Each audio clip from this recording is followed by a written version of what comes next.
మొన్న ప్రతిపక్ష పార్టీలు అనైతికంగా లేని ఆరోపణలు ఏదైతే చూపించారో మొలకలు వచ్చినాయని, తడిసిన ధాన్యం కొనలేదని, అయితే కొనుగోలే బంద్ చేసిరని నిరాధారమైన ఆరోపణలు చేసిరో మేము ఒకసారి నిన్నటి నుంచి చెక్ చేసి చూడడానికి ఇక్కడికి వచ్చినాం. ఇటువంటిది లేదు.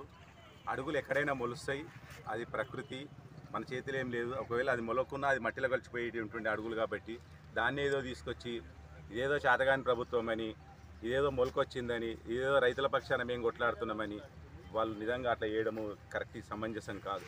ఎందుకంటే వాళ్ళ దగ్గర ఏం అస్త్రాలు లేవు. ఇంకా వాళ్ళకి ఏమున్న రాజకీయ సన్యాసాస్త్రం ఒకటి మిగిలింది. ఎందుకంటే ధాన్యం ఇందాక నరసింహ చెప్పినట్టుగా కాంట పెట్టంగానే 3 రోజుల్లో పడే ప్రభుత్వం ఏదైనా ఉందంటే ఇవాళ ఆయన కూడా ఒప్పుకుంటున్నాడు. ఇవాళ మనం కూడా అందరము దాన్ని కరెక్ట్ అనాలి, కరెక్టే అనాలి, లేని దాన్ని ఖండించాలి. 3 రోజులకు డబ్బులు వస్తున్నాయి అంటే కాంగ్రెస్ పార్టీ రేవంత్ రెడ్డి గారి నాయకత్వంలోనే ఇవి 3 రోజుల్లో డబ్బులు వస్తున్నాయి అనేది వాళ్ళు జీర్ణించుకోలేక, ఏంటంటే సమస్యలు లేవు. వర్షాకాలం స్టార్ట్ అయింది, జన్మ వచ్చింది, జీలుగు వచ్చినాయి, ఇథనాలు వస్తున్నాయి. తర్వాత ఏంకే వీళ్ళకి విమర్శించడానికి మాట్లాడడానికి ఏది లేదు కాబట్టి ఇది ఒక కొత్త ఏషం వేసుకొని వచ్చి వీటికి మనం కొనుగోలు కేంద్రం కాడికి ఆ ఏషంలో భాగమే ఆ పీక్ వచ్చి మనం ఆ మొలకలు తీసుకొచ్చి చూపించడము, ఇది నాణ్య అనడము అది కరెక్ట్ కాదు. రాజకీయంగా ఇంకో రకంగా ఏదైనా మాట్లాడాలి కానీ ప్రభుత్వం మీద నిరాధారమైనటువంటి ఆరోపణలు చేయడము, ఏదో 3 రోజులు ప్రకృతి వర్షం పడ్డది, టర్పాలు ఇప్పే పరిస్థితి లేదు, పని చేసే పరిస్థితి లేదు కాబట్టి అసౌకర్యమైంది. ప్రకృతికి మనం ఏం చేయలేం, ప్రకృతికి మనం ఎప్పుడు వ్యతిరేకంగా వెళ్ళలేం.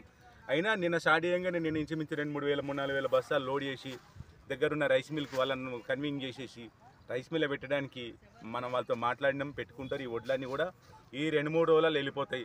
ఈ 2-3 రోజులనే డబ్బులు కూడా అందరికి వస్తాయి. నాకు తెలిసి ఆదివారం వరకు సెంటరే క్లోజ్ అయిపోతుంది. కాబట్టి జనాలు పబ్లిక్ కూడా గమనించాలని మేము కోరుతున్నది ఏంటంటే ప్రతిసారి ఎక్కడో చోట మన కాలంలో కూడా ఇంత మొలకొస్తాం, దాన్ని ఏదో రాజకీయం భూతద్దంలో పెట్టి రాజకీయం చేయడం అనేది కరెక్ట్ కాదని మేము ప్రతిపక్షాలకు కూడా మనవి చేస్తాం.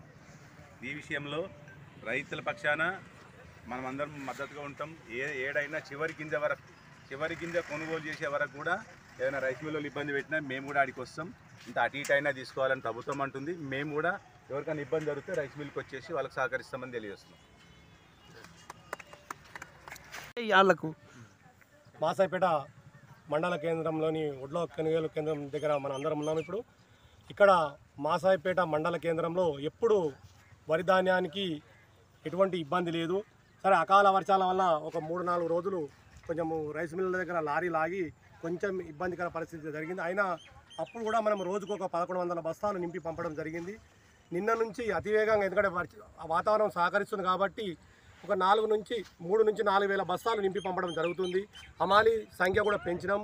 మండల వ్యాప్తంగా పిఎస్ఎస్ ఉన్న 4 కేంద్రాల్లో ఇప్పటి వరకు ఇంచుమించు సుమారుగా 34,000 బస్తాలు ట్రాన్స్పోర్ట్ చేయడం జరిగింది. దీన్ని ఎవరో కావాలని వర్షాలు అది ఎప్పుడు పడతాయి, ఏ గవర్నమెంట్ ఉన్నా వర్షాలు పడతాయి, వర్షాలకు గవర్నమెంట్కి ఏం సంబంధం ఉండదు. అటువంటి అది అవకాశంగా తీసుకొని వచ్చి ఇక్కడ మొలకలు ఎత్తిన అవేవో పొల్లు అటువంటి మొలకలు చూపెట్టి మొలకలు ఎత్తిన చూపెట్టడం సబబు కాదు. ఎందుకంటే కాంగ్రెస్ గవర్నమెంట్ ఎప్పటికైనా రైతుల పక్షపాతిగా ఉంటుంది కాబట్టి రైతులు కూడా అర్థం చేసుకొని ఇలా మైబునారు, వరంగల్ అక్కడ పంపమంటే వద్దు, మేము లోకల్గా ఉన్న రైస్ మిల్లకే పంపాలి, మాకు పేమెంట్ లేట్ అవుతుందని వాళ్ళు కూడా సహకరిస్తున్నారు మాకు. ఇవి రాజకీయంగా అనవసరమైన బురదలం తప్ప వేరే ఏం లేదు. కాంగ్రెస్ గవర్నమెంట్ వచ్చిన తర్వాత ఏదైతే మనం ఓటీపీ కొట్టినా, బిల్లు కొట్టినా 3 రోజులలోనే 2 నుంచి 3 రోజులనే పైసలు పడుతున్నాయి. ఇంత పూర్తి నేను ఇప్పుడు 6-7 సంవత్సరాలు చూస్తున్నాం, ఇంత పూర్తి ఎప్పుడు పైసలు పడలే, తొందరగా పడుతున్నాయి. రైతులు కూడా సహకరిస్తారు. కావాలనే రాజకీయంగా గవర్నమెంట్ మీద ఒక బురద చల్లడం తప్ప ఎటువంటిది ఏది లేదు. ఇక్కడ వచ్చి చూడవచ్చు, మేము చెప్తున్నాం. కేంద్రంలో వడ్ల కొనుగోలు సెంటర్ కాడ మనం ఇప్పుడు ఉన్నాం. ప్రకృతి కూడా గత నెల రోజుల నుండి ఎప్పుడు లేని విధంగా కూడా ఒక పగబట్టినట్టే చేసినా కానీ ప్రభుత్వం కూడా ప్రతి గింజను కొనడానికి సిద్ధంగా ఉన్నది. చాలా వరకు ఇక్కడ ధాన్యం కొనుగోలు చేయడం జరిగింది.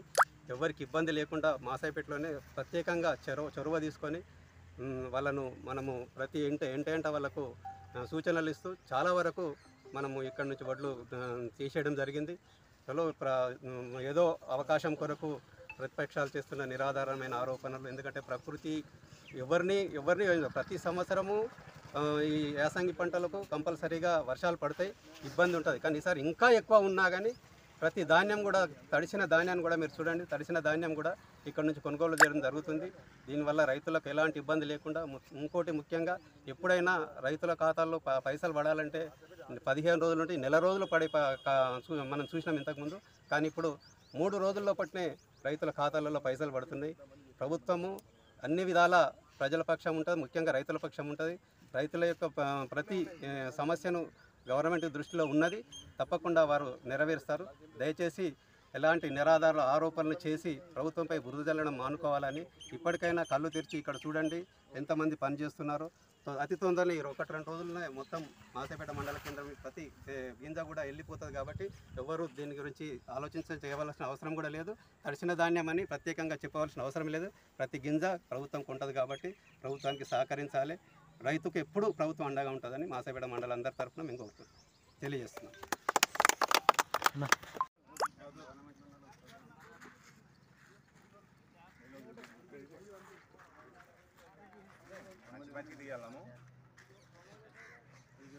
అంటే ఇప్పటిదాకా వర్షాలే వాళ్ళు 10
MFSN ఛానల్కు లైక్ చేయండి, షేర్ చేయండి, సబ్స్క్రైబ్ చేయండి.